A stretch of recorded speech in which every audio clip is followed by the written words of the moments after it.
obmedzujú podpisy len na jeden podpis. Ale keď sa niečo týka mojho merču, tak ja toto pravidlo krásne ignorujem. Stav je na mňa za to naštvaný, ale môj merč vám podpíšem nekonečne krát, ako chcete, takže teším sa na vás. Takže aktuálne tu máme prvú súťažiacu, ktorá sa menuje Natália. Ty sa menuješ Natália. A odkiaľ si prišla? Z Nového Boru. Z Nového Boru si prišla. OK, aká bola cesta? Trošku náročná, ale jinak jsem si to jako prostě představila, že to bylo jako prostě, že se uvidím tebe a bylo to hezký. Nádhera, krása, no tak privítajte všetci potleskom Natáliu! A ešte, bola si niekedy na stage? Nie, nebylo. Wow, takže toto je prvýkrát, čo si takto pred stovkami ľuďmi na pódiu. Stres tam bude hrať nejakú rolu, si myslím, ale ja si myslím, že to zvládneš, môže to hrať do tvojich kariet. Takže druhého súťažiaceho tu máme borca, ktorý sa menuje Pavel Maláček. Čau Pájo, čau, jak sa máš? Mám sa nejlíp. Nejlíp na svete, nejlíp úplne. Od akého mesta si prišiel? Já jsem z vesnice z Oken. OK, a aká bola cesta? Je sobota, nebola žiadna doprava, alebo bola? Nebyla, byla to vynikající. Krása, vystupovala si niekedy na pódiu? Ne. Takže máme tu dvoch, čo nikdy neboli na pódiu, dneska to bude sranda. Tak a tretia súťažiaca sa menuje Veronika. Bola si niekedy takto na stage? Takže všetci traja sú po prvýkrát v živote na stage. Zdvíte ruku všetci, čo ste niekedy boli na pódiu, napríklad zo Zušky alebo z niečoho. Vy všetci viete, že aký to je pocit byť pred toľkými ľuďmi proste na pódiu. Takže sa viete teraz cítiť do kože týchto troch ľudí, našich troch úžasných súťažiacich, ktorí ale budú dneska súťažiť o vzácne ceny. Pretože majú 5 otázok, na ktoré je 5 odpovedí a kto získa viac bodov, tak ten získa samozrejme lepšiu cenu. Takže môžeme sa vrhnúť teda do prvej otázky, ktorá znie: ako sa volám krstným menom? Mám 3 mená, akože moje meno sa skladá z 3 častí. Čím viac mojich častí napíšete, tým viac máte bodov. Vy to máte jednoduché, lebo vy sa môžete mrknúť na Facebook, na Instagram a tam to všetko je. Ale poďme to trošku skomplikovať, aby to nebali také jednoduché. Čo vy na to? Poďme odpočítavať. Poďme 10, 9, 8, 7, 6, 5, 4, 3, 2, 1. A poďte ukážte svoje odpovede. Takže Veronika napísala Samuel William Miščík. Veľmi zaujímavá odpoveď. Tak, Natálka napísala taktiež Samuel William Miščík. A Pája napísal Samuel čiarka Samík. OK, to je veľmi kreatívna odpoveď. Takže, správnu odpoveď teoreticky máte úplne všetci, ale holky napísali celé moje meno správne. Takže veľký potlesk pre dievčatá, pretože napísali všetky 3 časti mojho mena správne a pripisujú si 3 body. Takže to políčko, ktoré je vedľa toho, ten štvorček, tak tam si napíšte 3. A Pája, ty si trafil v moje krstné meno, je to pravda, menujem sa Samuel, ale moje celé meno je Samuel William Miščík. A je tu niekto, kto má stredné meno? Ako niekto, kto má krstné a stredné meno? Je to veľmi neobvyklé, takže preto sa pýtam. Takto, ja mám stredné meno William kvôli tomu, pretože mňa, keď mamina čakala v bříšku, tak celé tehotenstvo som sa mal menovať William. Ale môj otec prišiel 2 dni pred mojim narodením ako najväčšia Sigma a zavelil, že nie, syn bude sa menovať Samuel, pretože ja som muž a dávam mužovi meno. Takže som sa 2 dni pred narodením zrazu zmenil na Samuela. Ale problém bol v tom, že počas mojich 4 škôl, ktoré ja som vystriedal, tak som nikdy nebol v triede jediný Samuel. Furt sme boli, že 3, 4, 6 Samuelovia a mňa to naštvalo, pretože keď niekto zavolal Samuel, nikdy to nebol na mňa samozrejme, tak som si pridal stredné meno za pár stovek korún, takže keby ste niekedy nad tým premýšľali, že chcete nejaké stredné meno alebo iné meno, len aby ste vedeli, že dá sa to. Takže veľký potlesk pre všetkých 3 súťažiacich. Získali nejaké bodíky, takže aktuálne sa ideme vrhnúť na druhú otázku, jo? A zároveň to bude taká podotázka aj pre vás, publikum, jo? Takže dávajte pozor. V akom roku som si založil svoj YouTube kanál? Potrebujem rok, kedy som si založil svoj hlavný kanál Studio Moon TV. Toto bude možno trošku typovačka, ale kto bude k tomu roku najbližšie, získam proste na viac bodov a budem to trošku sťažiť. Poďme znova odpočítavať. 10, 9, 8, 7, 6, 5, 4, 3, 2, 1.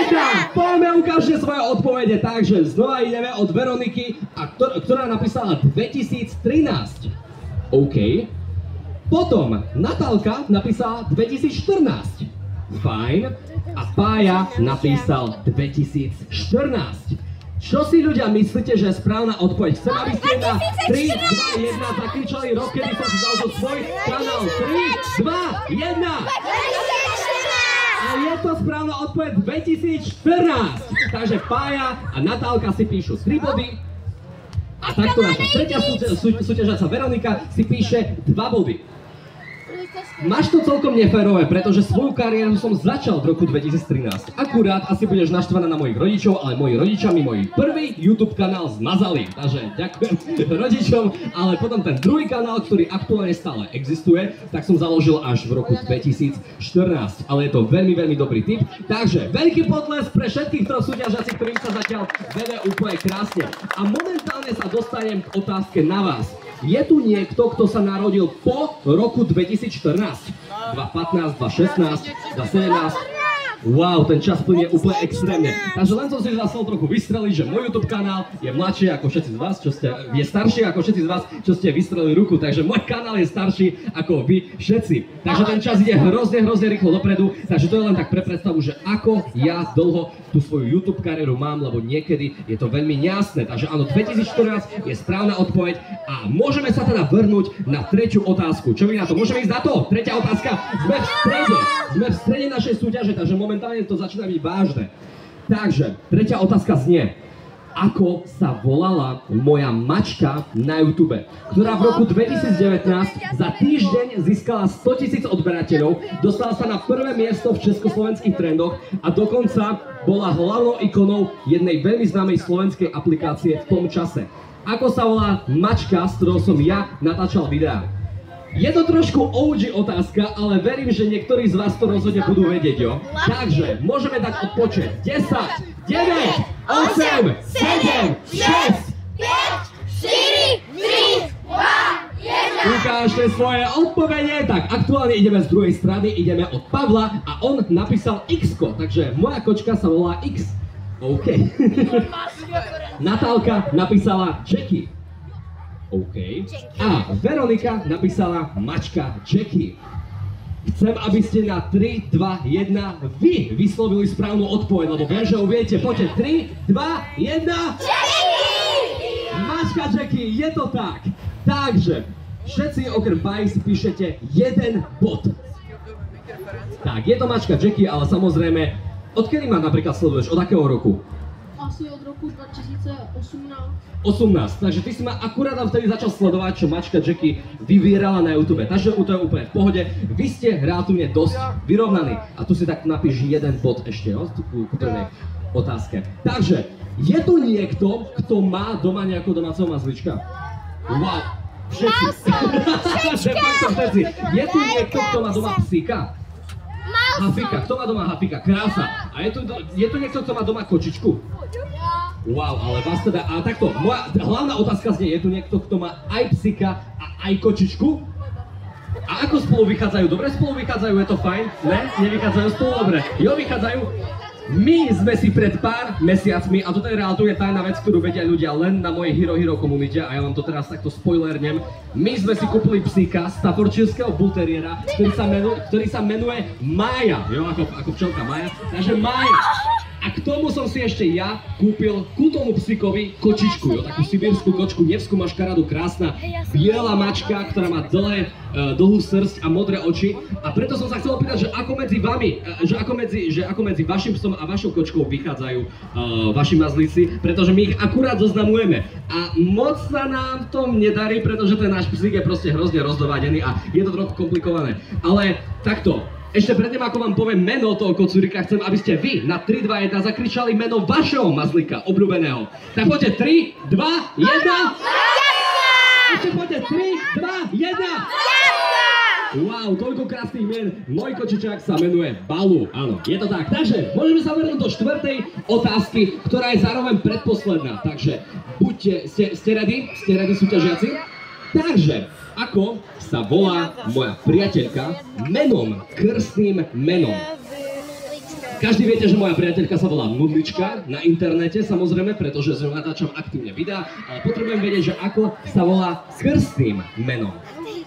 A je to trošku zakrátna otázka, ale dávam taký hint, že začína to na písmeno N, úplne stejne ako proste Nudlička. Takže, môžeme ísť zvládať odpočet. Čo mi na to? 10, 9, 8, 7, 6, 5, 4, 3, 2, 1. Plaza, ukážte svoje odpovede, takže znova ideme od Pavla, ktorý napísal Nada. OK. Tak, Natálka napísala Nadia. OK. A Veronika napísala Nadia. Wow, extrémne ste ma potešili, pretože správna odpoveď je Nadia. Áno, presne tak, pretože moja priateľka sa volá Nadia, ale v občianskom preukaze má tamto ešte Ičko, jo, to mäkké I. Ale Pavel to mal teoreticky správne, takže Paja si napíše 1 bod a holky, pretože to konkretizovali, si napíšu 2 body. Takže veľký potlesk pre našich súťažiacich, ktorí sa aktuálne dostávajú ku poslednej otázke. A to je extrémna typovačka. Momentálne sa môže všetko zmeniť, jo. Pretože bude to znova o číslach. Áno.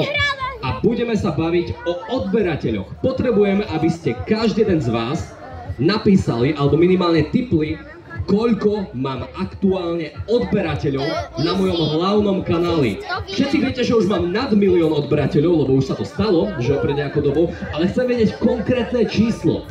Takže kto bude najbližšie, ten získava 3 body, kto bude menej blízko, získava 2 body a kto bude úplne naďalej, získava 1 bod. Takže tu sa môže všetko zmeniť a keď vyhrávala Veronika, tak Paja ju teraz môže predbehnúť kľudne. Takže som veľmi teraz zaujatý, že ako to vy vlastne dáte, ale ešte predtým, než vyhlásime teda výhercu, lebo vidím, že už to majú, je tu niekto z vás, čo má YouTube kanál? Zvíte ruku, kto má YouTube kanál. OK. A pokúšali ste sa aj o nejaké videjka alebo o nejakú počiatočnú kariéru? Je tu niekto, kto má viac ako 10 odberateľov? OK. Je tu niekto, kto má 100 odberateľov? Ja 100. OK, to sú nádejné tipy. A je tu niekto, kto má viac ako 10 000 odberateľov? Ty na TikToku, áno. Na TikToku. Takto, chcem vám všetkým povedať, že YouTube kariéra rozhodne nie je len o tom, že si sadete za počítač a budete nejaké videá točiť. Stále vám odporúčam, že keď si chcete založiť svoj YouTube kanál, tak robte na YouTube nejaké svoje hobby, ktoré nemá s YouTubeom absolútne nič spoločné. To znamená, že keď vás baví gitara, alebo keď vás bavia vlaky, keď vás baví čokoľvek iné mimo YouTube, tak presne toto hobby si zoberte a dajte do YouTube, pretože hrozne veľa detí si myslí, že úplne jednoduché byť YouTuberom, lebo prídu len za počítač, natočia nejaké videá, ale realita napríklad mňa je taká, že ja som 10 rokov ako dieťa chodil na husle. 5 rokov som chodil na klavír, 4 roky som chodil na výtvarku, 3 roky som chodil na gitaru. Prestrieľal som si niekoľko krúžkov, aby som sa našiel v tom, čo ja vlastne chcem robiť a to mi potom ukázalo tú cestu na tom YouTube. Som profesionálny animátor, moderátor, komentátor, hráč a tak ďalej, takže rozhodne veľmi veľa vecí vyviera z toho, že na aké krúžky chodíte. Takže chcel by som vám doporučiť, keď sa chcete nájsť v niečom živote a chcete si vybudovať svoju YouTube kariéru alebo akúkoľvek kariéru naokolo, tak rozhodne začnite vytváraním si svojho hobby ako celku, ktorý potom na tom YouTube budete robiť. Ale späť teraz ku mojim odberateľom. Takže poďte znova odpočet, ukážeme si odpovede a výhercov. 10, 9, 8, 7, 6, 5, 4, 3, 2, 1. Ukážte svoje odpovede. Takže Pavel napísal 1 035 300 odberateľov. OK, Natálie napísala 1 020 000 odberateľov. OK. A Veronika napísala 1,3 milióna odberateľov. Takže, myslím si, že to už je viac menej jasné, že kto získava koľko. Pretože ja sa aktuálne idem mrknúť do mojho YouTube štúdia, kde mám presných odberateľov. A môj presný počet odberateľov v aktuálnom momente je 1 139 941. Čo znamená, že najbližšie je teoreticky Pavel. Pekne Pavel, takže veľký potlesk pre Pavla, ktorý získava najviac bodov. Takže získava 4 body, napíši 3 body. No a teraz aktuálne ja nie som úplne najlepší v matematike. Takže musím zistiť, že kto je actually bližšie. Ale ja si myslím, že bližšie si ku tým odberateľom ty, Natálka. Takže napíšeš si 2 body a tým pádom získava taktiež veľký potlesk. Nádhera. A keď napísala 1,3 milióna odberateľov, dúfam, že sa tam raz niekedy dostanem. Veľký potlesk pre všetkých súťažiacich, pretože aktuálne idem vyvolať moderátora a ja za ten čas idem spočítať body a vyhlásime si výhercov a taktiež, že čo vyhrali. No já jsem přímo tady, samozřejmě my všichni počkáme a uvidíme, jak pak to všechno dopadne. Kdo si myslí, že vyhraje Pavel? O, máš tady nějaký fanoušky, kámo, OK. Kdo si myslí, že vyhraje Naty? A kdo si myslí, že vyhraje Verča? No tak jsem teda zvědavý. Uvidíme, jak to dopadne již za malý moment, malou chvíli. Hnedka potom samozřejmě, jak jsem zmiňoval, se nám tady představí vystoupení Vox Luminas majoretky, takže rozhodně buďte přítomní, jak jsem zmiňoval, také hodně pijte, protože sluníčko se nám vydařilo, ale taky je hodně zrádné, takže aby vám bylo dobře po celý den. No a my už za malý moment zjistíme, jak pak to dneska tady u nás na Epic Stage při prvním vystoupení dopadlo. Samozřejmě my tady máme pro vás ještě připravené další soutěže po celý dnešní den a já se budu různě zvát děti na pódium na různé soutěže, aby právě něco vyhráli, a nebo taky za cca hodinku, až tady společně budeme tančit a zpívat, tak budu nějaký ty ceny rozhazovat mezi vás, jestli teda chcete. Chcete? Mám tady nějaký spárky pitíčka, takže kdo by měl žízeň, něco tam hodím k vám, ať se osvěžíte, nějakou kofolku, nějakou vinelu a tak dále a tak dále. No každopádně, já už znovu předávám slovo, dámy a pánové, vyhlášení a Moon. Takže máme vyhodnotených našich súťažiacich a na 3. mieste sa nachádza Pavel! Veľký potlesk, 1 bod mu chýbal k tomu, aby dosiahol na 2. miesto, kým je Veronika! Takže veľký potlesk pre Veroniku, ktorá získala 2. miesto a na 1. mieste samozrejme skončila Natálka s 11 bodmi. Tak, ale zabudol som spomenúť to, že de facto nie je až tak veľmi podstatné, že kto skončil na 1., 2. alebo 3. mieste, pretože všetci vyhrajte niečo. Nikto z vás nepôjde domov s prázdnymi rukami alebo s prázdnymi kapsami. To znamená, že Pavel, tým, že sa umiestnil na 3. mieste, čo si myslíš, Pavel, že vyhráš? Vůbec nevím. A vedel by si nám povedať, že ako sa napríklad teraz cítiš? Jakoby cítím se dobře, sice nemám ten 1 bod, ale tak aspoň jsem se sem dostal na to pódium. Už len to je výhra, ale ja ti dám dôvod na to, aby si sa cítil dobre, pretože vyhrávaš moje tričko úplne zdarma. Veľký potlesk pre Pavla, ktorý vyhráva moje tričko. To znamená, že túto tabuľku priniesieš do Real Geek stánku, vyberieš si akékoľvek moje tričko, vyberieš si veľkosť a môžeš ho mať úplne zadarmiko a táto tabuľka ti zostáva na pamiatku. Veľký potlesk ešte raz pre Pavla, ktorý získal 3. miesto a dostávame sa teraz ku 2. miestu a tým je Veronika. Veronika, ako si sa cítila počas tejto súťaže? Byla jsem hodně nervózní a pomalu jsem nechápala, co se děje, protože jsem nikdy takhle nebyla. Určite je to veľmi veľký zážitok, ale určite takéto niečo sa ti vyplatilo, pretože na 2. mieste získavaš taktiež nejakú cenu. A čo si myslíš, že vyhrávaš ty, keď tvoj kolega o miesto nižšie získava triko? Podle mě to bude Mikina. A je to správne, Veronika získala mikinu úplne zdarma, to znamená, že úplne ten stejný prístup, prinesieš túto tabuľku ku Real Geeku, môžeš si vybrať moju mikinu, veľkosť a máš to úplne zdarma a toto si nechávaš na pamiatku. Tak a momentálne sa môžeme dostať, ešte raz veľký potlesk pre Veroniku, zvláda to úplne krásne a vidno, že stres tam hrá nejakú rolu, ale rozhodne na to budeš mať tie najlepšie spomienky. A taktiež najlepšie spomienky na to bude mať Natálka, pretože tá sa umiestnila na 1. mieste. A ako si sa ty cítila počas tejto súťaže? Já vlastně nikdy na stage nebyla, takže vlastně pro mě to bylo nervózní a jakože neviděla jsem, že mě vyvoláš vlastně a jsem ráda, že jsem první. Paráda, tak ja si myslím, že máš byť za čo rada, pretože aj tá cena, ktorá ti pristane do rúk, no tak tá je tiež samozrejme úplne gloriózna. A čo si myslíš, že akú vec ty vlastne vyhráš? Vlastně tady tam vyhrál Mikinu, tady tahle vyhrála obráceně, tady tam tričko, tady je tu Mikinu, takže jako můj malý mozeček ani neví. Wow, čo si myslíte, že vyhrá Natálka? Len to zase je to je moc. iPhone?